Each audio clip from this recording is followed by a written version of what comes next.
আসসালামু আলাইকুম। আমি এখন আপনাদেরকে ফ্রেড ফরওয়ার্ডিং ম্যানেজমেন্ট সফটওয়্যারের সি এক্সপোর্ট পার্টটা দেখাবো। সি এক্সপোর্টে ক্লিক করলাম। সি এক্সপোর্টের পার্টের মধ্যে যে ফিচার্সগুলো আছে প্রথমে ওগুলো আপনাদেরকে দেখাই। প্রথমে অপারেশনের মধ্যে আছে হচ্ছে EGM entry, BL entry, FCR entry, shipping order, invoice, SO entry. আর রিপোর্টের মধ্যে আছে হচ্ছে EGM data check, EGM report, invoice statement, SO report, shipping advice report. আমি আপনাদেরকে প্রথমে অপারেশনে ক্লিক করি। একটা ইজিএম এন্ট্রি কীভাবে দেওয়া হয় সেটা দেখায়। প্রথমে ইজিএম এন্ট্রিতে ক্লিক করলাম। ইজিএম এন্ট্রিতে ক্লিক করে অ্যাড ইজিএম ইনপুটে ক্লিক করলাম। অ্যাড ইজিএম ইনপুটে ক্লিক করার পরে প্রথমে কোম্পানি নেম বাই ডিফল্ট থাকবে। তারপর হচ্ছে ডিপো, কোন ডিপো আন্ডারে থাকবে, চিটাংপুর না ঢাকা সিটি, যে কোনো একটা সিলেক্ট করলাম যেটা হবে ওটা। তারপর হচ্ছে হাউস বিল নাম্বার সিলেক্ট করলাম, একটা হাউস বিল নাম্বার দিলাম।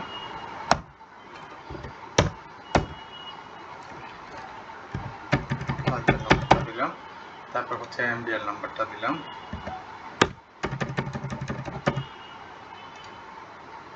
তারপর হচ্ছে by default customs office code 301 select থাকবে, যদি অন্যটা হয় সিলেক্ট করে দিতে হবে। ফিডার ভেসেল ভয়েসটা দিলাম, ফিডার ভেসেল ভয়েসটা দিলাম যেটা হয়। তারপর ডেট অফ ডিপারচারটা দিলাম, তারপর একটা দিলাম আর কি। এসএডি ইনফরমেশনের মধ্যে এসএডি অফিস কোড সিলেক্ট করব, যেটা হয় সেটা বাই ডিফল্ট 301 সিলেক্ট থাকবে। আর রেজিস্ট্রেশন ইয়ার হচ্ছে 2024, আর রেজিস্ট্রেশন নাম্বারটা দিতে হবে, যেটা হয় ওটা রেজিস্ট্রেশন নাম্বারটা দিলাম। তারপর এটা দেওয়ার পরে কন্টেনার ইনফরমেশন অ্যাড করব। কন্টেনার ইনফরমেশন অ্যাড করার জন্য কন্টেনার ক্লিক করলাম, ইনফরমেশনে। তারপর হচ্ছে অ্যাড কন্টেনারে ক্লিক করব। অ্যাড কন্টেনারে ক্লিক করার পর কন্টেনার নাম্বার দেব, কন্টেনার নাম্বার দিলাম। তারপর হচ্ছে সাইজটা সিলেক্ট করে দিব এখান থেকে যেটা হয়। তারপর কন্টেনার এলসিএল না পার্ট এটা সিলেক্ট করে দিব। তারপর সিল নাম্বারটা দিব। তারপর হচ্ছে প্যাকেজ, নাম্বার অফ প্যাকেজেসটা দিব, সাপোজ নাম্বার প্যাকেজটা দিব।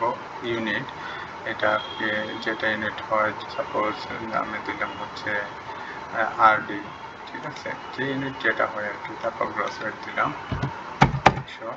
এভাবে আপনি অ্যাড কন্টেনার দিয়ে কন্টেনারগুলো অ্যাড করতে পারবেন। আবার এখানে ডান পাশে ডিলিটের অপশন আছে, ডিলিট করতে পারবেন। সাপোজ আমি একটা কন্টেনার অ্যাড করছি, তারপর সেভ দিব। সেভ দেওয়ার পরে আপনি সাপোজ একটা মাস্টার এগেনস্টে যদি আরও হাউস বিল থাকে তাহলে আবার অ্যাড ইজিএম ইনফোতে ক্লিক করব। বাই ডিফল্ট এখানে সবগুলোই ইনফরমেশন ধরে রাখবে, শুধু হাউস বিল ছাড়া। সাপোজ আমি হাউস বিল ইনফরমেশন পরিবর্তন নতুন হাউস বিল এন্ট্রি দিচ্ছি এটা। তারপর হচ্ছে by default feeder vessel voyage ধরে রাখবে, ডেট অফ ডিপারচার ধরে রাখবে, set of school, registration number suppose ভিন্ন, রেজিস্ট্রেশন নাম্বারটা দিলাম নতুন করে। কন্টেন্ট ইনফরমেশন দিলাম, আগের কন্টেনার ধরে রাখবে, যদি চেঞ্জ হয় তাহলে আমরা এখান থেকে ডিলিট করে অ্যাড কন্টেনার দিয়ে আরেকটা কন্টেনার অ্যাড করে নেব।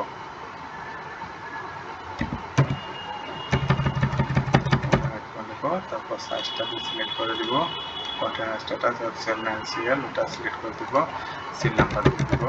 তারপর নাম্বার অফ প্যাকেজেসটা দিব, তারপর গ্রস ইউনিট দিব, ইউনিটটা কি হবে এটা সিলেক্ট করে দিব। তারপর হচ্ছে গ্রস ওয়েটটা দিব, দিয়ে সেভ দিব।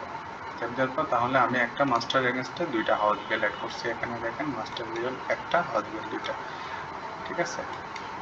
অ্যাড করার পরে আমার যখন অ্যাড কমপ্লিট হবে তখন আমি এই এক্সএমএল অপশান আছে, এক্সএমএল এর উপর এখানে ক্লিক করে এক্সএমএলটা জেনারেট হবে। জেনারেট হলে আমি এই এক্সএমএল জেনারেট হয়ে গেছে, এখানে ক্লিক করব।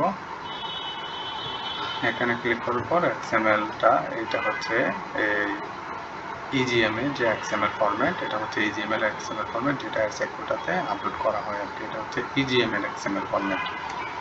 ওকে, তারপর হচ্ছে আপনি ভুল ভ্রান্তি হলে আবার এডিট করতে পারবেন। এখান থেকে কলমের উপর ক্লিক করে বেসিক যেটা এডিট করার পর আপডেট করতে পারবেন। আপডেট করে আবার এক্সএমএল জেনারেট করতে পারবেন। এক্সএমএল এ ক্লিক করে যদি এই বিএলটা যদি এই ডিলিট করার অপশন আছে, যদি ডিলিট করতে চান তাহলে ডিলিটের অপশন আছে, এডিটের অপশন আছে। এবং ইজিএমটা আপনি আমি দেখাই একটা জিনিস, রিপোর্টে গেলাম, আমি ইজিএমটা আপলোড করার আগে আপনি কি করবেন, ইজিএম ডাটা চেক একটা অপশন আছে, রিপোর্টে এজিএম ডাটা চেকের অপশন আছে, ওখানে যে মাস্টার বিএল নাম্বারটা দিবেন, শো রিপোর্টে ক্লিক করবেন। তাহলে আপনি যে ইনফরমেশনগুলো এন্ট্রি দিচ্ছেন ওগুলো ঠিক আছে কিনা, সব কিছু ঠিক আছে কিনা, কন্টেন্ট ইনফরমেশনগুলো ঠিক আছে কিনা, সবগুলো যদি সব ইনফরমেশন ঠিক থাকে তাহলে দেন এক্সএমএলটা আপনি অ্যাসেকোডাতে আপলোড করবেন। এটা হচ্ছে মূলত এক্সপোর্টের ইজিএম ফিচার্স আর কি। আবার ইজিএম এন্ট্রি যদি আপনি সাবমিট দিয়ে দেন, যদি ইজিএম সাবমিট হয়ে যায় তাহলে আপনি এখানে ইজিএম ডেটটা দিয়ে সাবমিটে ক্লিক করে সাবমিট করে দিবেন, তাহলে স্ট্যাটাসটা সাবমিট করে যাবে। তারপর এই ইজিএম এর এগেনস্টে আপনি বিএল এন্ট্রি, এই যে আমি যে ইজিএমগুলো অ্যাড করছি ওখানে বিএল এন্ট্রিতে বাই ডিফল্ট চলে আসবে। বাই ডিফল্ট আসার পরে আমি এডিটের উপর ক্লিক করব, ক্লিক করার পরে তারপর এখানে হচ্ছে শিপার, বাই ডিফল্ট এগুলো সব চলে আসবে। এখানে shipper code, shipper name, consignee name, notify name, also notify information, তারপর হচ্ছে feeder vessel name, feeder vessel rotation, feeder vessel voyage, এটা চলে আসবে ইটিডি ইটিএ।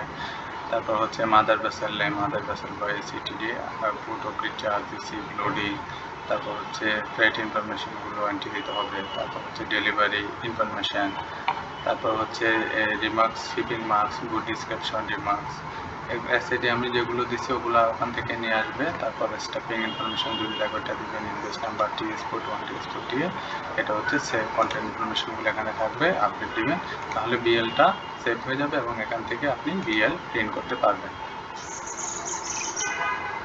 বিলটা প্রিন্ট করতে পারবেন। এখানে একটা অপশন আছে, এখানে আপনাদের যে ফরম্যাটটা দিবেন ওই ফরম্যাটে হচ্ছে আপনাদের প্যাডে বিএলটা প্রিন্ট হয়ে যাবে।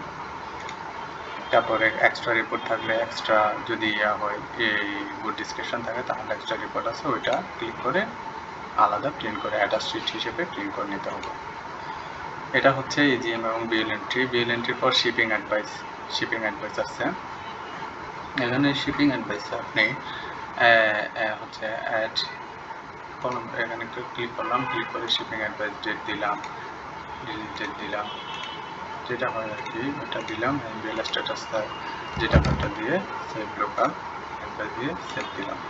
তাহলে আমি এখানে কি হবে শিপিং অ্যাডভাইসটা এখানে ক্লিক করে শিপিং অ্যাডভাইসটা পাবো।